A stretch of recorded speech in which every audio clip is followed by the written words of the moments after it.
¿Cómo están, alumnos? Muy buenas tardes, muy buenas noches, muy buenos días. Depende del momento en que nos ven. Mi nombre es Juan Malpartida Ceballos, como ustedes ya saben, profesor de literatura. Y esta vez estoy acá para comentar la obra de Clorinda Mato de Turner, Ave sin nido.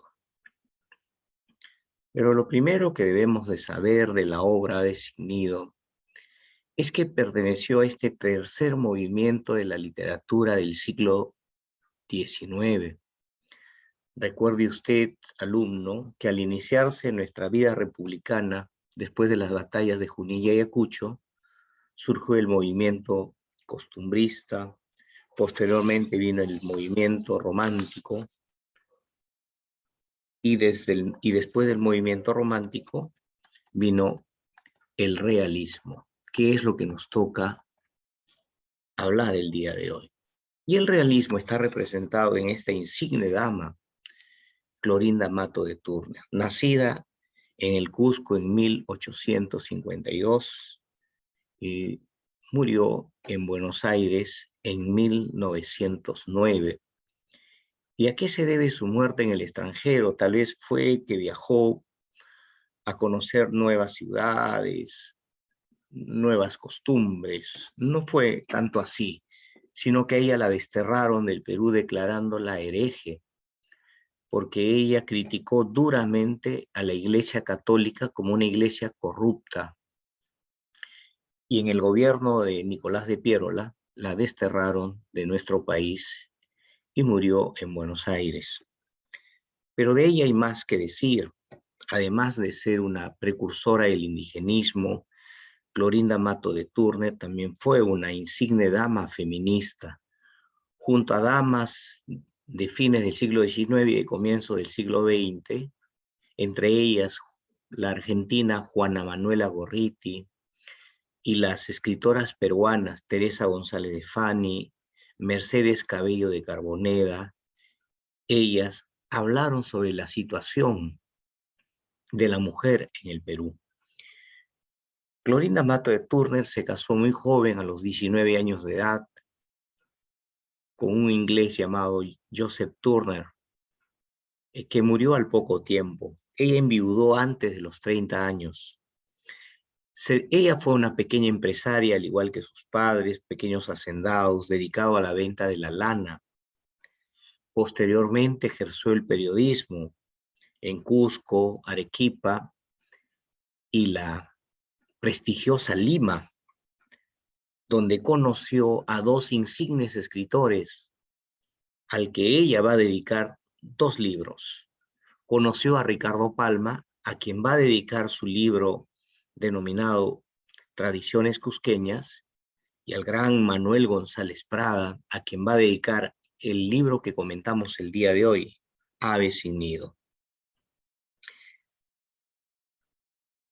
Esta dama nos ha dejado una obra que nos permite reflexionar sobre la situación social del indio, al margen de la situación social de las mujeres, al margen de una sociedad en crisis después de la guerra con Chile, después del vil Tratado de Ancón, después de ese nefasto contrato con la Casa Grace.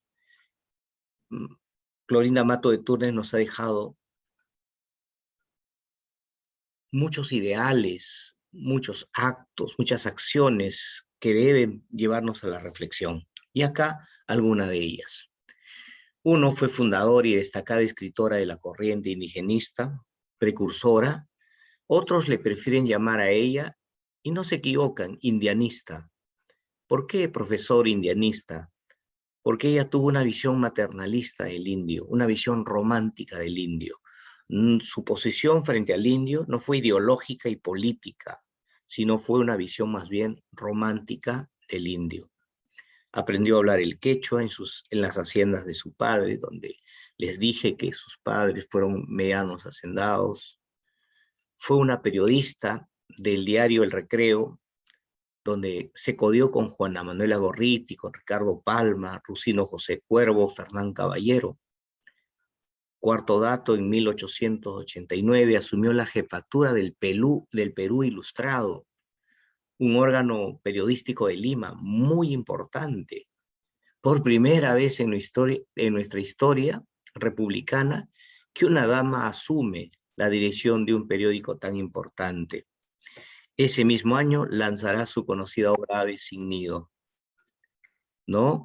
A raíz de esta publicación y un relato supuestamente sacrílego de un escritor brasileño, la Iglesia Católica inició una campaña en su contra, hostigándola. Incluso saquearon su casa en Lima y quemaron su biblioteca.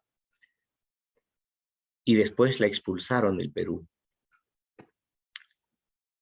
Ahora, comentamos brevísimamente sus obras: Tradiciones cusqueñas, escrito a imitación o al estilo de Ricardo Palma, una obra de teatro llamado Imazumac, y 3 novelas, una ambientada en la serranía, Ave sin nido, otra entre la serranía y la costa, que es Índole, y una obra que trata el tema del indio, pero ya ambientada en Lima, Herencia. Ave sin nido es del año 1888, y acá nos abocamos en este momento. Abordamos la obra Ave sin nido. El pueblo imaginario donde se desarrolla Ave sin nido es el pueblo de Quillac. Es un pueblo serrano, pero no es un pueblo que existe geográficamente, es un pueblo literario inventado. En este esquemita podemos ver los personajes que van a tener participación en la obra, que luego voy a ir poco a poco explicándoles, uno por uno mejor. Los personajes principales de la obra Ave sin nido serán Margarita, la hija de Juan Yupanqui, fruto de un amor que luego sabremos entre la India y el cura del pueblo. Manuel, otro protagonista principal, quien se enamora de Margarita, pero después vamos a saber al final de la obra que también es hijo del cura, del anterior cura del pueblo, ¿no es cierto? Es decir, la madre de Margarita es una india y la madre de Manuel es una mujer blanca, una mujer criolla. Margarita y Manuel, los protagonistas de esta historia. Luego tenemos a Fernando y Lucía. Ellos son la familia Marín. Él es empresario minero, ha ido al pueblo de Quillac a invertir y ahí ha conocido la realidad triste de los indios sometidos a la tiranía, a los caprichos y al abuso de 3 autoridades. No se olviden: cura, juez y gobernador, la trilogía explotadora del indio que ya años antes, Manuel González Prada también criticaba.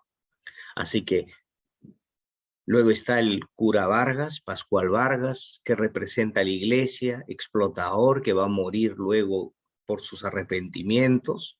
Luego está el gobernador Sebastián Pancorbo, padrastro de Manuel, ¿no es cierto?, que va a tener que renunciar a su cargo a pedido de su hijo, va a ser sustituido por el nuevo gobernador Bruno. Juan Yupanqui, un indio noble, bueno, que muere por las balas de la trama de estos 3 individuos que odian a los Marín. Defendiendo a Fernando y Lucía muere Juan Yupanqui y también su esposa Marcela, dejando en la orfandad a su hijita de apenas 3 o 4 años, Rosalía, y a Margarita, que luego van a ser ellas, estas chicas, adoptadas por Lucía. Luego tenemos a Marcela, que es la esposa de Juan Yupanqui. Rosalía ya sabemos que es la hija, hermana de Margarita, hija de Marcela. Luego tenemos a Hilarión Verdejos, que es el juez, también corrupto, la trilogía explotadora El Indio. Isidro Champi, que es un campanero, ¿no?, que es llevado preso injustamente, y para que le den libertad tiene que pagar con vacas.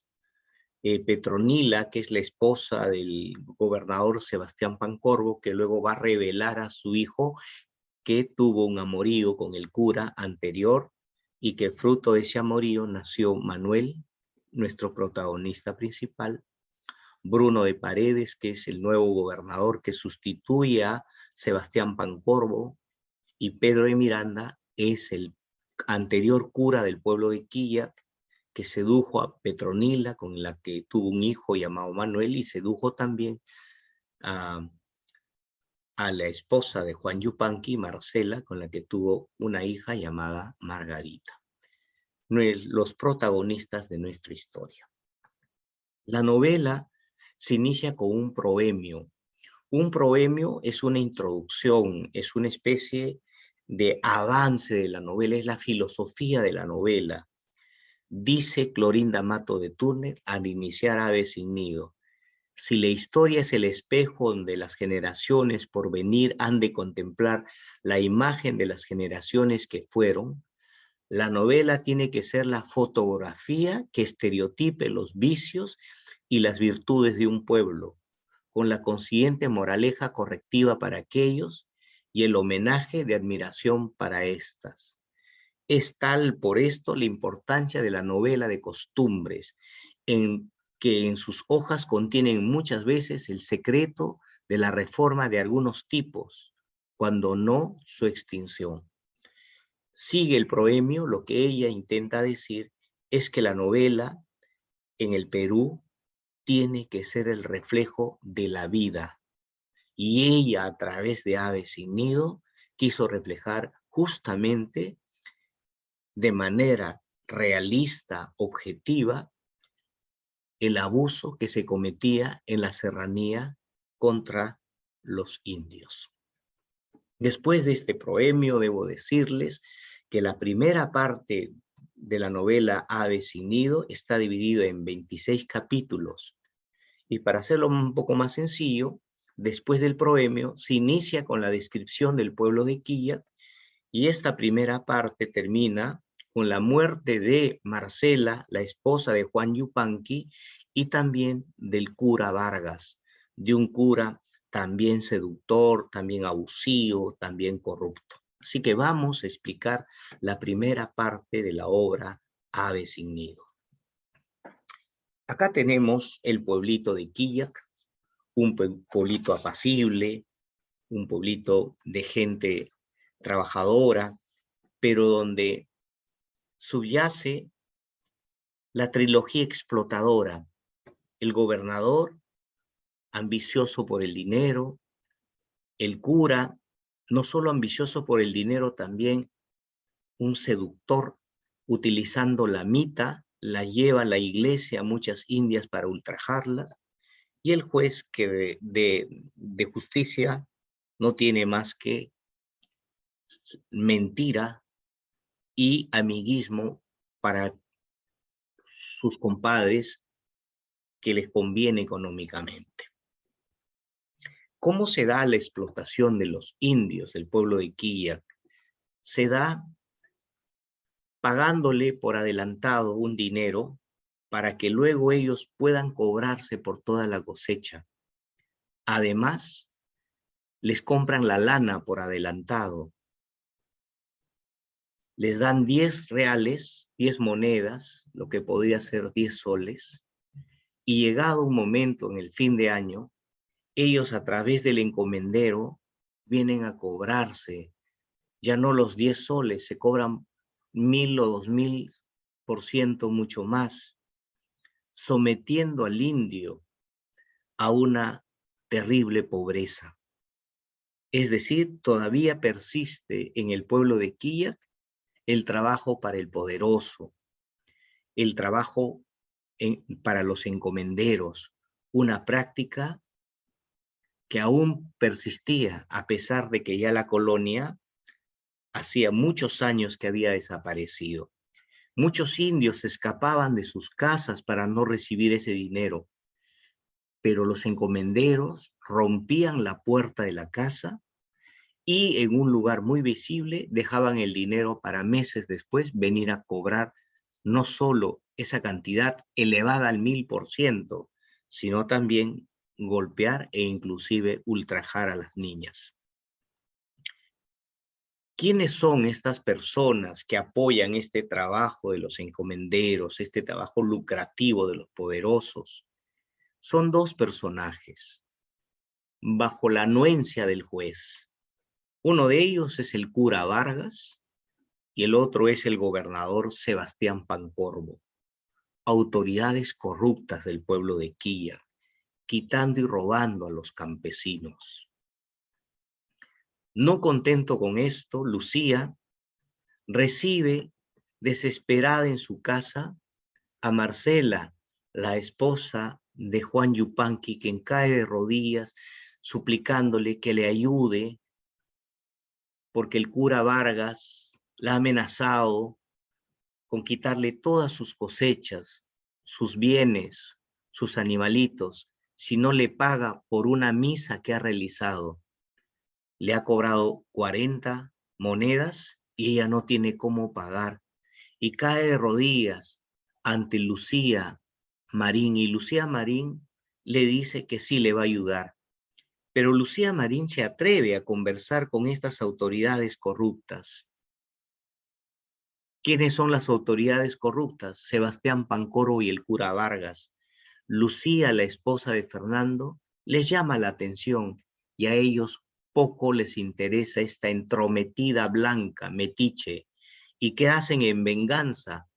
Roban a la hija menorcita de 3 o 4 añitos de edad, Rosalía de los Juan Yupanqui, debido, uno, a que se han quejado, y número 2, a que no quieren pagar por la misa de difunto que había hecho este corrupto del cura Vargas. Juan Yupanqui llega de su trabajo, que era un minero, y pide a don Fernando Marín, ya que Lucía no había podido persuadir a las autoridades, pide de rodillas Juan Yupanqui que le ayude a rescatar a su hija. Y va a ser Fernando Marín quien va a ir con la billetera en la mano y va a decirles a las autoridades corruptas que él pone su palabra para pagar por la deuda que tienen los Yupanqui.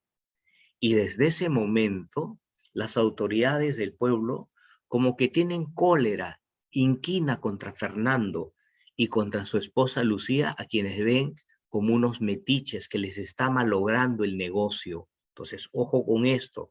Los Marín están malogrando el negocio, han venido a favorecer a los indios. Devuelven a la niña, sí, devuelven a la niña, pero hacen y traman una reunión. Y en esta reunión, cura, juez y gobernador traman una venganza. ¿Cómo deshacernos de los Marín? ¿Cómo hacer que estos metiches, no es cierto?, se vayan de este pueblo? Y ahí surge, deslizan la idea. ¿Y si los eliminamos? Y entonces, con una ardid realmente salvaje, arman una patraña para quemar la casa de los Marín, haciendo ver de que han llegado ladrones al pueblo, han querido robar la iglesia y se han refugiado en la casa de los Marín, y ahí va a ir todo el pueblo en la madrugada a quemar y a saquear. Mientras están tramando este plan, llega desde Lima un joven estudiante de la Universidad de San Marcos, un joven estudiante de leyes, Manuel, quien va a ser nuestro protagonista principal, que se va a enamorar de la hija de la campesina, de Margarita, y empieza a observar con la justicia en la mano, con sus ojos honestos de joven, empieza a observar esta terrible situación de abuso contra el indio. Esa madrugada, toque de campanas, el cura corrupto grita de que son ladrones que se han metido en la iglesia, pero que han corrido hacia la casa de los Marín. Y sin saber, Isidro Champi toca la campana y dice, han atacado, han robado, sin saber, creyendo en el cura Vargas. Y entonces la multitud, impulsado por la ira, por la cólera, corren a casa de los Marín y empiezan a balear, a soltar bala, piedra, fuego sobre el techo. Los Marín, que se encontraban durmiendo, personas nobles, no saben de esta situación y se desesperan y viene Juan Yupanqui. Juan Yupanqui a los que los Marín ayudaron. Viene Juan Yupanqui con su esposa Marcela. Se ponen ahí, donde usted puede ver, en la puerta de la casa con sus manos levantadas, diciéndole, no, los Marín son buena gente, no. Balas caen sobre el cuerpo de Yupanqui y sobre el cuerpo de Marcela. Yupanqui muere en el acto. Se da la muerte de Juan y posteriormente la muerte de Marcela unos días después en un lento sufrimiento. Y antes de morir, le revela a Lucía, le pide a Lucía que críe a sus dos hijitas por el amor de Dios. Y Lucía le dice que sí. Y también le revela que Margarita la mayor es hija del cura, del anterior cura del pueblo. ¿Y quién era el anterior cura del pueblo, profesor? Pedro de Miranda y Claros. Muere Marcela y esa misma noche viene a darle los santos óleos el cura Pascual Vargas y entra a un estado de locura. Y mirando a Marcela muerta, como que entra su culpabilidad enorme y el cura Vargas muere a los pies, ahí frente a la cama donde estaba la difunta Marcela. Acá podríamos decir que se produce el arrepentimiento y muerte del cura Vargas y el final de la primera parte. En la segunda parte, estimado estudiante, vamos a contar, la novela cuenta con 32 capítulos y contaremos desde Lucía, que se queda como madre de Margarita y Rosalía luego de saber el secreto, hasta la develación final del secreto de Manuel. En esta segunda parte nos encontramos que Manuel se ha ido acercando poco a poco a la familia Marín. Se ha interesado en Margarita. Primero le ha llamado mi hermana. De ahora en adelante tú vas a ser mi hermana. Pero no ha podido controlar el amor de hermano. Y ese amor ha pasado al amor de hombre, al amor de hombre enamorado, más allá de un amor fraternal. Y se lo ha dicho a Margarita. Margarita le gusta a Manuel, pero tiene como una especie de odio contenido. ¿Cuál es ese odio contenido de Margarita? El papá de Manuel fue el causante de la muerte de mi padre. Entonces va a ser esto lo que va a remorder la conciencia de Manuel y va a tener que enfrentarse más adelante a su padre. Mientras tanto, se acusa a Isidro Champi. Ha llegado un nuevo gobernador, pero este nuevo gobernador, estimados estudiantes, este nuevo gobernador, ¿por qué se va a dar? Porque el joven Manuel se ha enfrentado a su padre. Le ha dicho a su padre que él ha estado observando su accionar. El cura Vargas ya pagó, pero tu accionar no ha sido muy leal, padre. Te lo pido como hijo, porque gracias a ti yo voy a ser un buen abogado.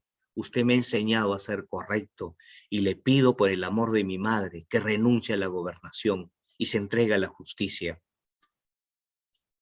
Y el anterior gobernador, el padre de Manuel, va a renunciar.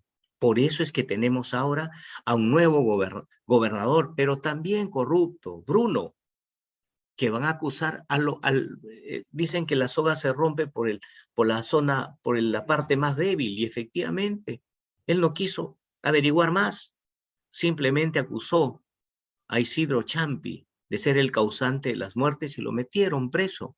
Fácil es acusar así sin hacer las investigaciones.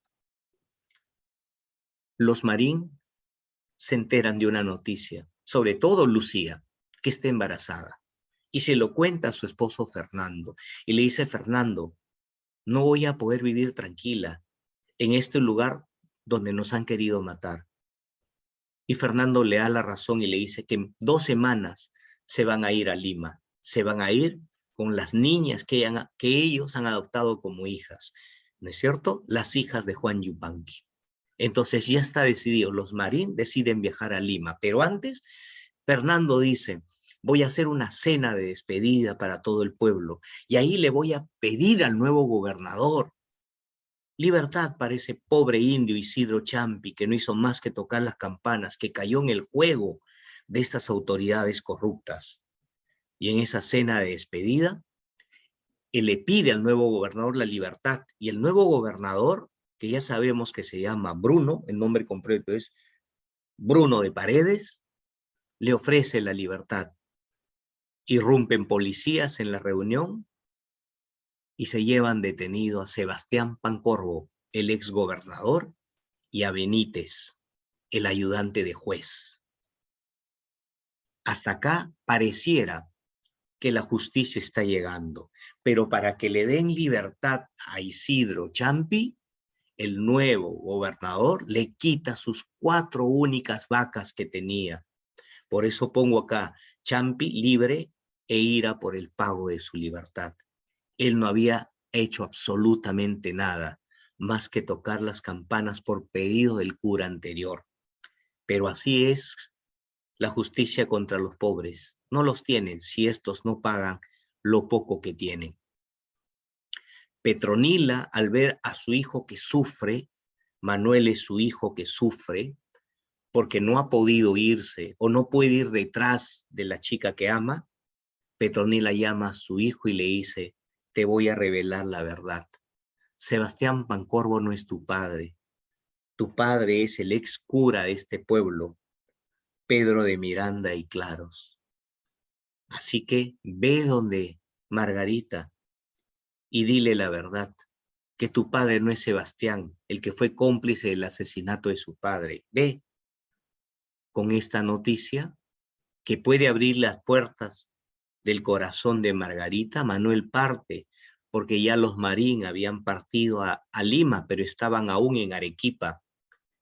Y Manuel va tras Margarita para confesarle su sincero amor. Llega al Hotel Imperial, ¿no? Cae de rodillas a Margarita, le lleva una pequeña joya y le dice, Margarita, yo estoy enamorado de ti. Yo sé que tú también, pero tienes algo contra mí, que tienes un rencor por mi padre, pero debo revelarte algo, que el gobernador no es mi padre. Mi padre es o fue el cura anterior del pueblo, don Pedro de Miranda. Así que Margarita, ahora ya puedes mirarme sin un ápice de odio. Y en el momento que Manuel le contaba, detrás de las cortinas, escuchó Lucía que el papá de Manuel era el anterior cura del pueblo. Y entonces Lucía da un pequeño grito. ¡Ay, no! Entonces Manuel le pregunta, estoy acá, señora Lucía, pidiendo la mano de Margarita, y Margarita me ha aceptado. Y Lucía le dice, no, no pueden ustedes casarse, porque Margarita, escúchame, hija, antes de morir tu madre, me reveló un secreto, que tu padre es Pedro de Miranda y Claros. Por lo tanto, ustedes son hijos de este sacerdote y también son hermanos. Son unas pobres aves sin nido que tienen que aprender a quererse como hermanos. Por ello la obra se llama Aves sin nido, porque su amor de ellos se tiene que convertir sí o sí en un amor fraternal. En resumen, Aves sin nido ha sido canonizada por la crítica literaria del siglo XX, entre otras razones, por el hecho de marcar un punto limítrofe de la literatura sentimental y rebelde que produjo la reapropiación del romanticismo en las letras castellanas. Fue un paso muy importante en defensa del indio peruano. Les agradezco mucho su atención.